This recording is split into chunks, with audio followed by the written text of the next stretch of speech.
आपके सामने यूहन्ना की इंजील उसका पहला अध्याय 1 से लेकर 14 पद पढ़े गए। आदि में वचन था और वचन परमेश्वर के साथ था और वचन परमेश्वर था और यह वचन देहधारी हुआ हम लोगों के मध्य में और उसने मनुष्यों के बीच में डेरा किया। परमेश्वर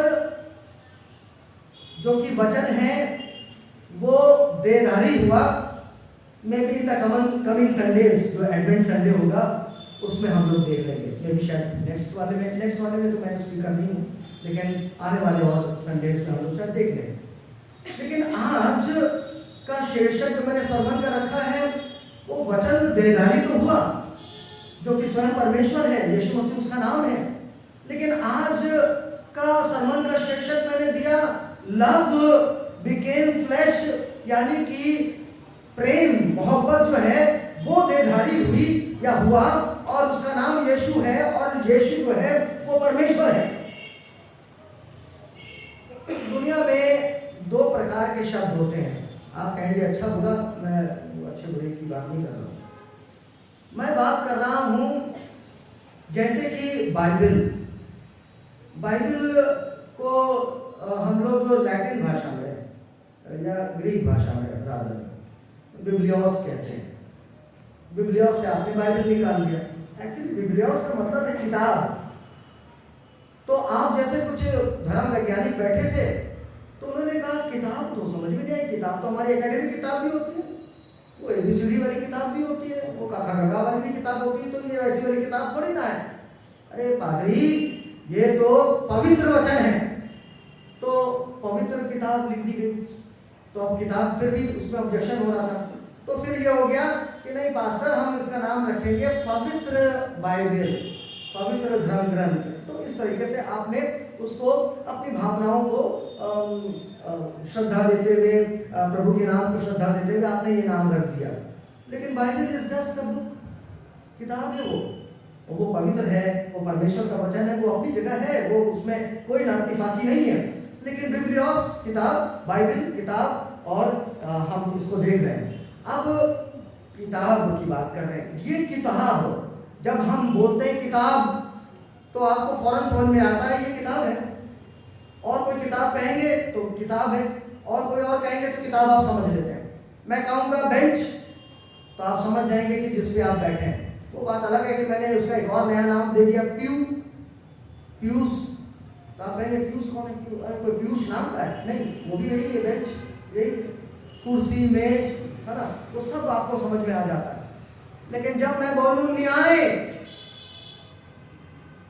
प्रेम, आशा, विश्वास, तो चूंकि आपको आंख से दिखाई नहीं देता है तो आप समझ नहीं पाते हैं कि अब हम प्रेम को कैसे एक्सप्लेन करें, हम विश्वास को कैसे एक्सप्लेन करें, हम आशा को कैसे एक्सप्लेन करें।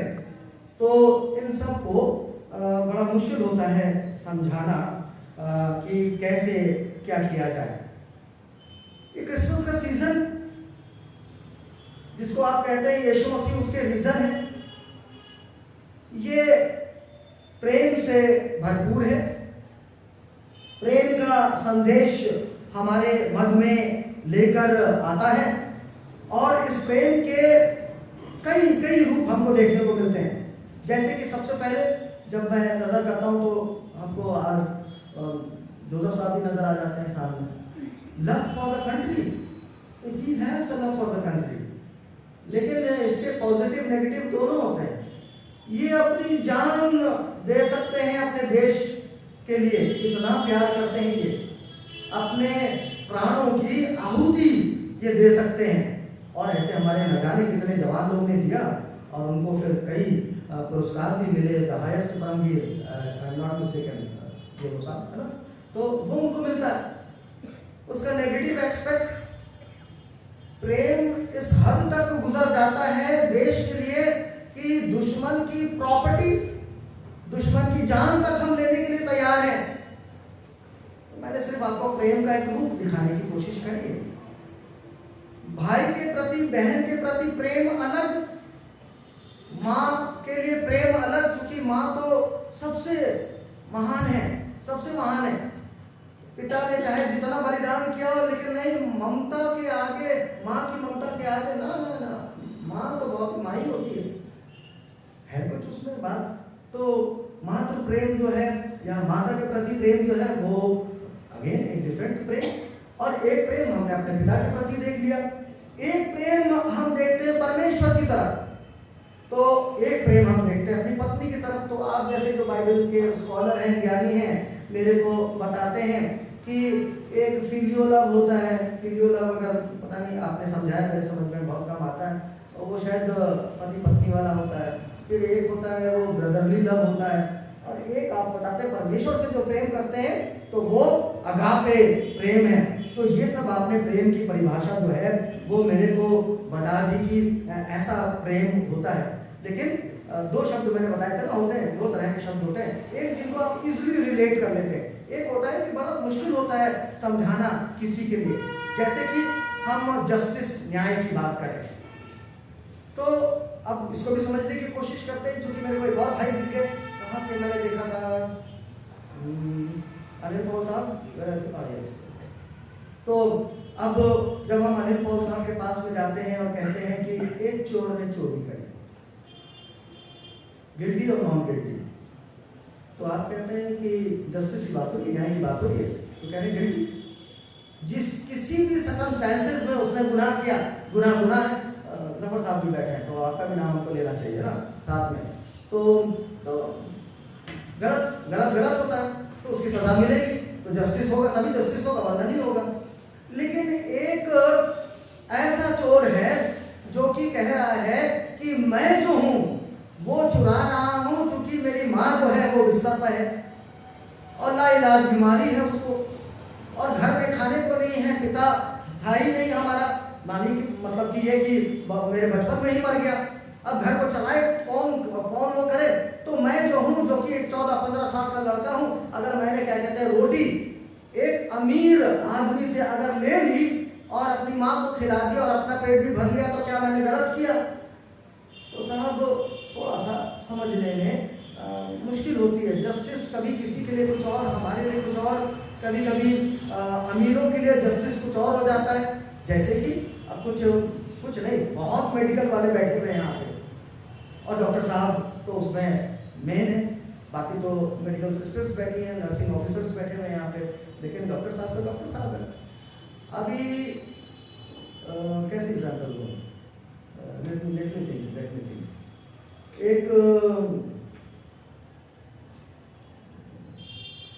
एक पर्सन की इस तरह से ले लेते हैं, एक बुजुर्गवार है 90 साल और एक जवान है, और मान लीजिए दोनों को क्या कहते हैं किडनी की प्रॉब्लम है, किडनी ट्रांसप्लांट होना है। अब किडनी ट्रांसप्लांट होना है तो अब किडनी एक आदमी दो, एक 90 साल का, एक मान लीजिए 20 साल का। अब इन दोनों पुरुषों में से डॉक्टर कहेगा कि मैं लगाऊं तो लगाऊं किस, तो आप कहेंगे अरे ये तो मेरा बाप है, अरे भाई इसको लगा दो, ये तो मेरा चाचा है, इसने इतना सैक्रिफाइस किया, अभी तक इतना किया। और एक जो है वो कहता है कि अरे ये तो मेरा जवान लड़का है, तो इसकी तो सामने अभी पूरी जिंदगी है, तो इसको लगा दो। तो डॉक्टर साहब क्या डिसाइड करते हैं?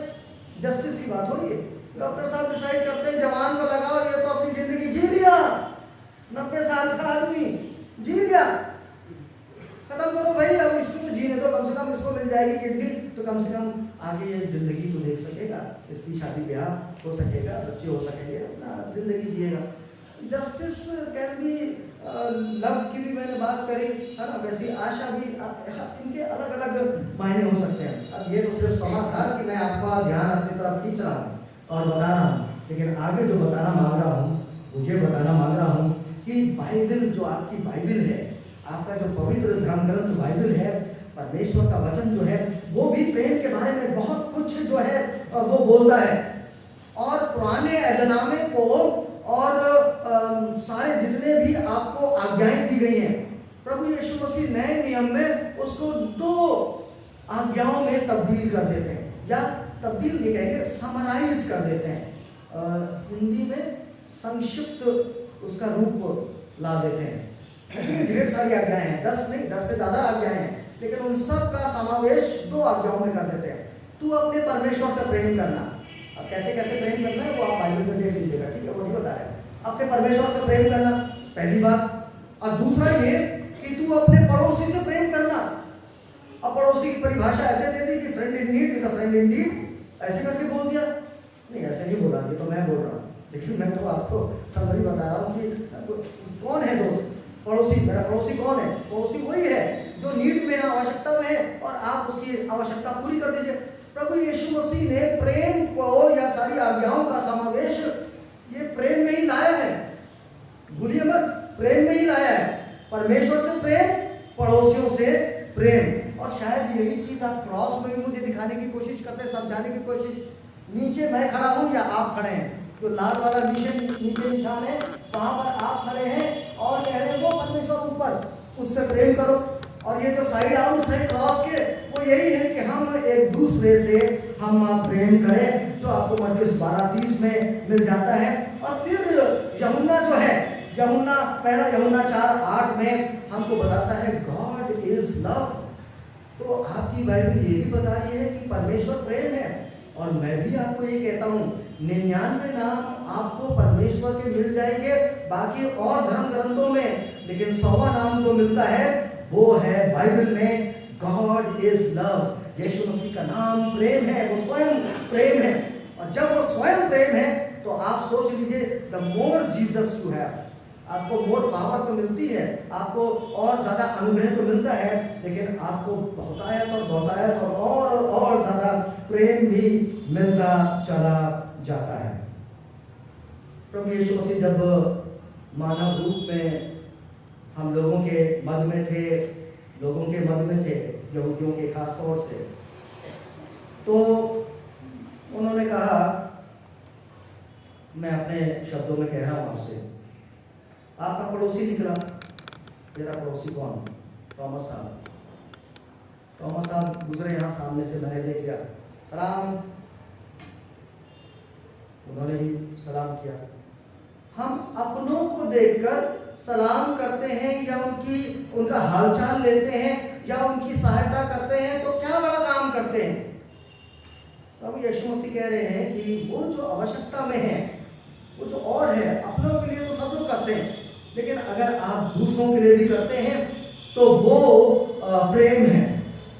फिर प्रेम के बारे में कुछ और भी वो बड़ा कठिन वचन दे देते हैं। प्रभु यीशु मसीह कहते हैं, तुम कहते हो परमेश्वर से तुम प्रेम करते हो और अपने भाई से प्रेम नहीं रखते हो, उसको क्या बोलते हो तुम? राका।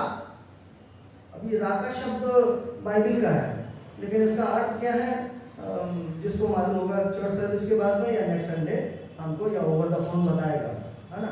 तुम अपने भाई को राका कहते हो और कहते हो कि मुझसे प्रेम करते हो, तो ये कैसा प्रेम है तुम्हारा, मुझे ये भी बता दो। तो ये भी बाइबल में दर्शाया गया। पॉजिटिव और नेगेटिव मैं दोनों बातें कर रहा हूँ आपको, लेकिन मैं तो आपको ये बताने की कोशिश कर रहा हूँ कि बाइबल भी हमको प्रेम के बारे में कह रही है। प्रभु यीशु मसीह स्वयं प्रेम है, जो कि मानव रूप में अवतरित होकर हमारे मध्य में आ गया है।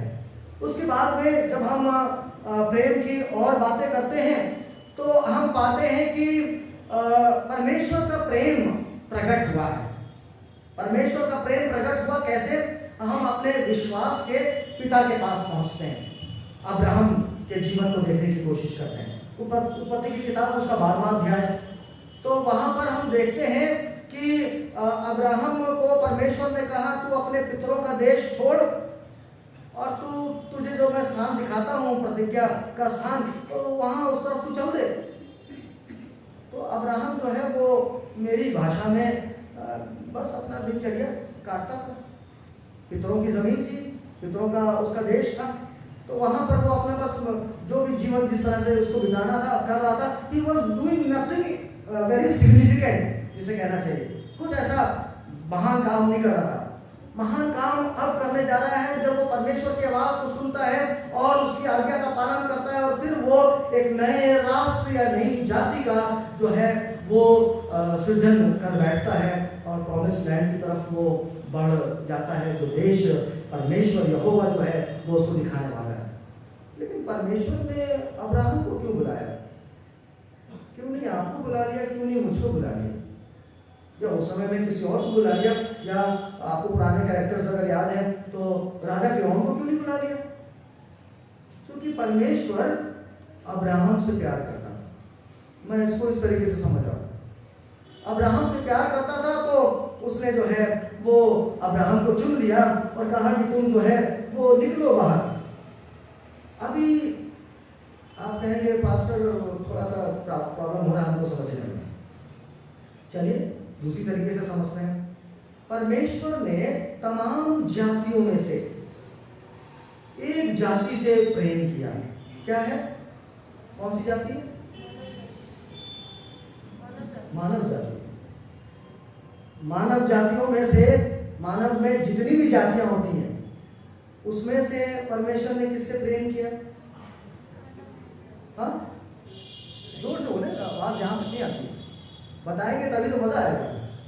अरे एक ही तो जाति थी, इजरायली लोग, यहूदी लोग। क्यों नहीं, क्या कहते हैं, हम भारतवंशियों को चुन लिया। हम लोग में क्या बुराई थी? हम लोग में से हम में चुन लेते, वो नाजी लोगों को चुन लेते, रोमी लोगों को चुन लेते, और ना जाने कितने थे, मुगल्स को चुन लेते।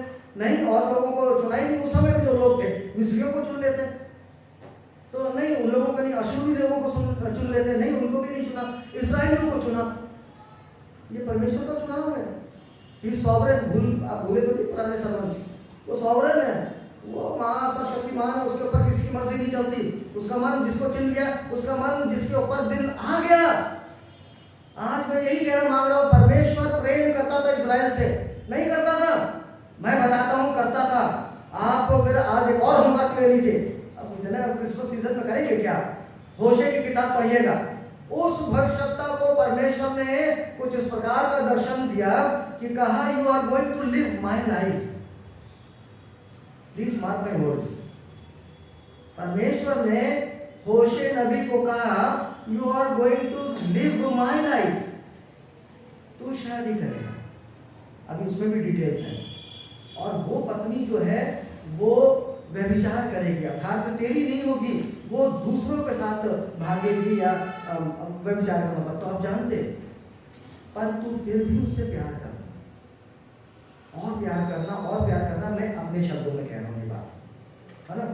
ये और प्यार करना, और प्यार, तब तू दिखाना इजरायलियों को कि देख कैसे मैं इजरायलियों से प्यार करता हूं। मैं उसको छोड़ता नहीं हूं, मैं उसको त्यागता नहीं हूं, लेकिन बारंबार मैं चाहता हूं मेरी प्रजा अर्थात मेरी दुल्हन, मेरी ब्याता जो है वो वापस मेरे पास में आ जाए।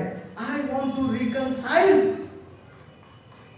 एंड थ्रू इजराइलाइट्स, हमको भी परमेश्वर ने, जो हम मनुष्य जाति हैं, हमको परमेश्वर ने यीशु मसीह में रिकनसाइल अर्थात मेल मिलाप हमारे साथ में कर लिया।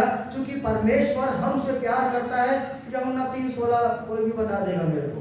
परमेश्वर ने जगत से ऐसा प्रेम किया कि अपना इकलौता पुत्र यीशु मसीह को भेज दिया, अर्थात इकलौता पुत्र भेज दिया ताकि हम नाश न हो लेकिन हम अनंत जीवन प्राप्त करें। मेरे प्रियो, परमेश्वर ने इस्राएलियों से प्रेम किया था, अब्राहम से प्रेम किया था, तभी तो विश्वासियों का पिता कहलाया। और विश्वास की वो लाइन जो है वो तैयार करी गई कि हम अपने कामों से नहीं, हम अपने रंग रूप या भक्ति से नहीं, लेकिन हम विश्वास के माध्यम से हम उद्धार को प्राप्त करेंगे और परमेश्वर के साथ में हम संबंध अर्थात एक रिलेशनशिप में आ सकेंगे। और वही क्रिसमस के टाइम पर जो फर्स्ट एडवेंट हम मना रहे हैं, ये तो खैर आशा का है, लेकिन इसीलिए ये संदेश आया कि तुम्हारे लिए एक बालक उत्पन्न हुआ है और वो जगत का उद्धार करता होगा, उसका नाम यीशु होगा, उसका नाम इमैनुअल होगा। गॉड इज विद अस, हमारे साथ वो हमेशा इमैनुअल जो है वो रहेगा, यीशु जो है वो हमेशा हमारे साथ में रहेगा, क्योंकि परमेश्वर हमसे प्यार करता है। परमेश्वर हमसे प्यार करता है। डिट्रिच बॉनिफर,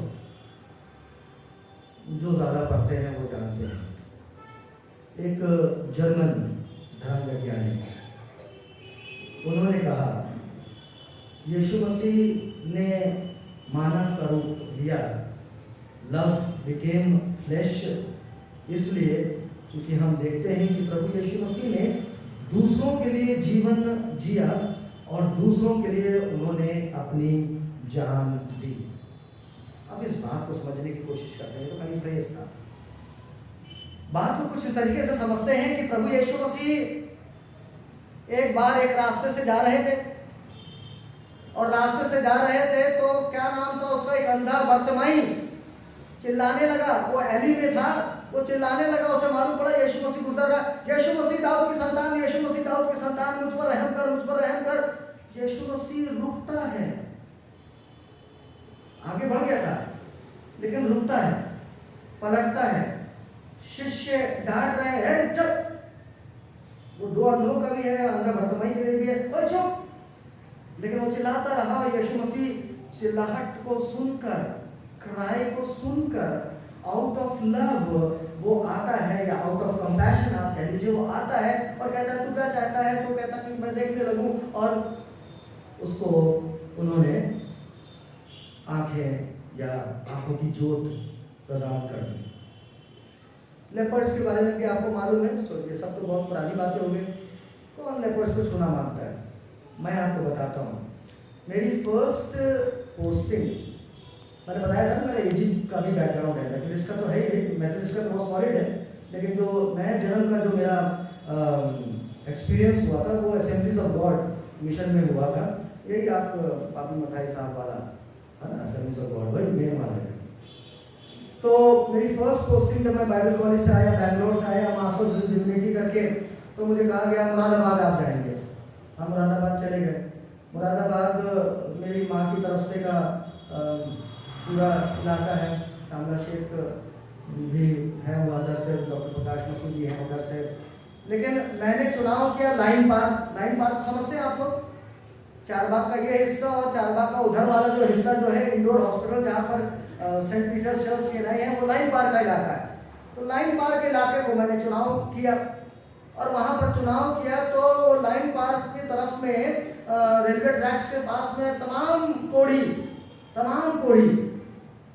फिर मेथोडिस्ट मिशन में जब काम किया तो बाराबंकी फर्स्ट पोस्टिंग, और वहाँ पे the leprosy mission TLM mission, वहाँ पे भी गए, तो वहाँ पर भी कोढ़ी जितने।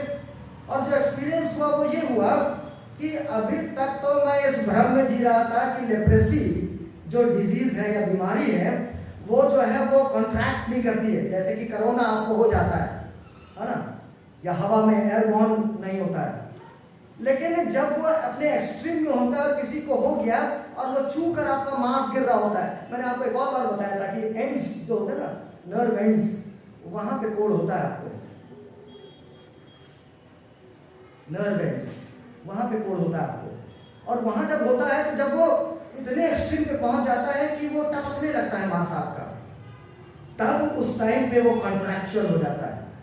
कॉन्ट्रैक्चुअल सही बोला सर, कि आप छुएंगे तो आपको भी हो जाएगा, और कोई जाता नहीं है। इसीलिए जब बाइबल को पढ़ते हैं तब समझ में आता है। अभी तो आंखों से देखा तब समझ में आया कि वो दूर से कहते हैं अशुद्ध अशुद्ध अशुद्ध, हम अशुद्ध हैं, मत आओ हमारे पास में, मैं तो तुमको भी हो जाएगा। और इसीलिए उनको समाज से अलग कर दिया जाता था। लाइन पार, शहर के इस पार आप नहीं रहेंगे, शहर के उस पार बाहर की तरफ रहो। लाइन पार, जहाँ पे डकैत भी आ जाए, कोई भी चोर चक्का भी आ जाए, ना जाने क्या हो जाए, वहाँ जंगली जानवर भी रहते हैं, कुछ हो हमसे मतलब नहीं है, लेकिन तुमको लाइन पार रहना है। तो यीशु मसीह लाइन पार गए थे, ये बताने की कोशिश कर रहा हूँ आपको। आउट ऑफ द कन्वेंशन प्रभु यीशु मसीह कहते हैं, यीशु मसीह आंदोलनकारी थे, और वो गए और उन्होंने छुआ भी, उन्होंने ठीक भी किया उनको, और उनको स्वस्थ कर दिया, और उनको शायद ये भी बता दिया कि my love has heeled you, तुम इसी प्रेम में बने रहो। और इसीलिए अंधे, लूले, लंगड़े, वेश्या और कोढ़ी जो है परमेश्वर के राज में प्रवेश कर जाते हैं। और हमारी जिनकी आंखें हैं, हम आंखें होते हुए भी यीशु मसीह को आज नहीं देख पा रहे, और हम शायद परमेश्वर के राज में भी प्रवेश नहीं कर पा रहे। प्रभु यीशु मसीह ने जो उनकी जिंदगी थी वो तो दूसरों के लिए दी ही दी, लेकिन एक और शब्द है उन्होंने दूसरों के लिए अपनी जान दे दी। अब आपको समझ में आया, सलीब भी, मौत भी सह ली। इसीलिए मैंने वो बोनीफर, डिट्रिच बोनीफर का फ्रेज पढ़ा था, He gave his life for others, और अल्टीमेटली जो डेथ उन्होंने ग्रहण करी, वो लाइफ है जो है, सो वो भी दूसरों के लिए दी, अर्थात वो दूसरों के लिए उन्होंने अपनी जान अर्थात उनकी मृत्यु को ग्रहण कर लिया। प्रभु यीशु मसीह का प्रेम was love in action, इसको मुझे हिंदी में बताने की जरूरत नहीं है। उन्होंने जो भी अपने प्रेम का प्रदर्शन किया वो कार्यों के द्वारा किया। आप ये नहीं कह सकते कि brother I love you, sister I love you, लेकिन जब उसकी आवश्यकता है तो हम उसके लिए ना दें। तो प्रभु यीशु मसीह ने एक दृष्टांत कहा, तुम्हारा पड़ोसी अगर आता है, रात में खटखटाता है, दरवाजा खोलो, मुझे रोटियां चाहिए, तो तुम एक बार तो कुड़कुड़ाओगे, एक बार कसमसाओगे, मैं अपने शब्दों में कह रहा हूँ, लेकिन फिर फाइनली खोलोगे उसके लिए दरवाजा और उसकी तुम सहायता जो है वो करोगे। और यदि हम नहीं करते हैं तो दैट इज नॉट लव। ये तो खाली आप मुंह जबानी बोल रहे हैं, लेकिन प्रभु यीशु मसीह का प्रेम जो है that was love in action. अब समाप्त करने की कोशिश करें, बहुत ज़्यादा हो गया, मेरा भी सर दुखने लग गया, कितनी हैवी बातें बोल दी। क्रिसमस सीजन और संदेश, आशा और साथ ही साथ लव बिकेम फ्लैश क्यों आया मेरे पास में और आपके पास में, ताकि हम भूले ना कि कुछ लोग हैं इस दुनिया में, या बहुत सारे लोग हैं इस दुनिया में जो कि आशा भरी नजरों से देख रहे हैं। फिनिशिंग एग्जाम्पल, एक लड़के का चित्र एक फील्ड में, मैदान में खड़ा हुआ चित्रण किया जाता है, पोर्ट्रे किया जाता है, और वो देख रहा है, पूरे मैदान को देख रहा है, ऐसा चित्र बना दिया गया। तो बनाने वाले ने हम लोग देख रहे हैं उस चित्र को, पोर्ट्रेट को, तो कहा कि ये लड़का क्या देख रहा है, ये मासूम सी आंखों से वो क्या देखने की कोशिश कर रहा है, पूरे मैदान में, पूरे फील्ड में क्या देखने की कोशिश कर रहा है। तो आप जैसे जानकार लोगों ने और मेरे जैसे जानकार लोगों ने कहा शायद इसके मम्मी पापा नहीं है, कुछ कोई इसका अपना नहीं है, ये अपनापन ढूंढ रहा है, अर्थात ये प्रेम जो है वो ढूंढ रहा है। There are so many in your city, in your locality, in your this very world जो कि निराश है, आशा चाह रहे हैं, प्रेम चाह रहे हैं, मदद चाह रहे हैं। करोड़ों की मदद नहीं चाह रहे, लाखों की भी शायद या हजारों की भी नहीं चाह रहे, वो शायद एक वक्त की रोटी खा रहे चाह रहे। किसके यहाँ पे मैंने प्रचार किया था, अभी लेटेस्ट मैंने प्रचार किया है, लाजर और एक ब्रदर के यहाँ, सुनील सिंह साहब, हाँ आपके यहाँ आए थे विजिट करने के लिए, अचानक से ये वचन आ गया। धनवान मनुष्य बैंजनी कपड़े पहनता, सब कुछ मजे में था, उसको कुछ किसी चीज़ की आवश्यकता नहीं थी, और लाजर को उसका नाम भी मेंशन हो गया, धनवान का नाम मेंशन नहीं हुआ। लाजर को लाए, लाजर की भी ख्वाहिश थी, क्या थी, ख्वाहिश, यार पादरी पहन रहा सूट, हमारे पास तो ये सूट है, ये कैसे इसके पास में आ रहा है, वो बैंजनी वस्त्र मुझे पहनना और मेरे को मालपुए खाने नहीं। उसकी सिर्फ एक ख्वाहिश थी जो उसके साथी लोग पूरा करते थे, वो उसकी डोरी पे लाके धनवान मनुष्य को वहाँ पे बिठा देते थे उसको, और उसकी ख्वाहिश रहती थी कि मुझे झूठन मिल जाए बस। बाइबल को ध्यान से पढ़िएगा, उसमें सिर्फ लिखा है कि वो उस अमीर व्यक्ति का सिर्फ झूठन चाहता था, उसको पूरा मीट मछली और चीज़ें, स्वादिष्ट पकवान, दही बड़े, ये सब नहीं चाहिए था, सिर्फ उसको झूठन चाहिए था कि कुछ झूठन उसको मिल जाए, उसकी रोज की रोटी उसको मिल जाए। And that is what others may be expecting from us. और ये सिंपल सा कार्य कि यीशु मसीह प्रेम है और हम उससे प्रेम करें और हम दूसरों से प्रेम करें, शायद हम नहीं कर पा रहे हैं। So to cut the sermon short, इस क्रिसमस सीजन में ये तो करने की कोशिश कर ही रहे हैं हम लोग कि हम दूसरों से प्रेम करें, हम अपने प्रेम में एक्शन, कर्म ला दें, और इस तरीके से हम परमेश्वर को प्रसन्न करें, उसके प्रथम आगमन को पूर्ण करें, और साथ ही साथ उसके द्वितीय आगमन की जो हम तैयारी कर रहे हैं, बाट जो रहे हैं, तो हम इस तरीके से करते हुए बाट जोएं। और खाली भजन कीर्तन करने के लिए आपको यहाँ पे बुला रहा है, मैं भी नहीं बुला रहा हूँ आपको, माफ करिएगा। I don't want a very nice worship service. क्या फायदा है ऐसी वर्शिप से? क्या फायदा है कि घुटनों पे आके रो रो के प्रार्थना करें हम लोग यहाँ पर? कोई फायदा नहीं है। और संगति के क्लब के लिए भी मैंने आप लोग को नहीं बुलाया, मैं तो सिर्फ आपको उसी बात के लिए बुला रहा हूँ जो यीशु मसीह कह रहे हैं, लव बिकेम फ्लेश। आप भी जो हैं प्रेम को कुछ इस प्रकार से अवतरित कर लें एक्शन में कि प्रभु यीशु मसीह का आना न्याय संगत हो जाए, जस्टिफाइड हो जाए। हम अपनी आंखों को बंद करें, प्रार्थना समझें। दयालु पिता परमेश्वर, प्रेमी करुणा निधान प्रभु, स्मरण करते हैं कि प्रभु यीशु मसीह आप हम सब के लिए, जो कि हम पाप के दलदल में निराश, हताश, बहुत सारी आवश्यकताओं में पड़े हुए थे और हमारा कोई खुदा नहीं था, क्योंकि हमने आपका विरोध किया, विद्रोह किया, आपको छोड़ दिया, अपने मन के मालिक हो गए। फलस्वरूप कि हम पाप के गड्ढे में फंस गए, शैतान के चंगुल में फंस गए और कोई हमारी सहायता करने के लिए भी नहीं आ रहा था। कोई हमारा कोई ऐसा साथी भी नहीं था कि जो हमारी मदद करे हमारे काम, खान पान, रहन सहन में। लेकिन खुदावंद यीशु मसीह आप आए, आप महान दाता परमेश्वर यीशु हमारे जीवन में आए और हमारी सब आवश्यकताओं को पूरा किया। आप हमारी जिस्मानी और रूहानी आवश्यकताओं को भी पूरा किया। आपने हमारा उद्धार किया, हम आपका धन्यवाद देते हैं प्रभु यीशु मसीह। आज और भी भरपूर रीति से हमारे जीवन में आप जन्म दें और खुदावंद अपने पैर पसारें और अपना निवास स्थान हमारे दिल को, हमारे जीवन को बना दें। प्रेम खुदावंद हम भी करें, जैसे कि आपने अपने से प्रेम करने के लिए कहा और दूसरे लोगों से भी प्रेम करने के लिए कहा। सहायता करें कि हम छोटी छोटी मदद करें, तब शायद हम बड़ी बड़ी मदद करने वाले भी हो जाएंगे। तो खुदावंद हम पर अनुग्रह करें, हमारी ये मेथोडिस्ट चर्च डालीगंज की कलीसिया को आत्मिक इस आशीष से आप भरपूर कर दें कि हम आपके पीछे चलने की चेष्टा कर रहे हैं। हमारे अधर्म, हमारे भरम, हमारे गुनाहों के लिए आप हमको क्षमा करें।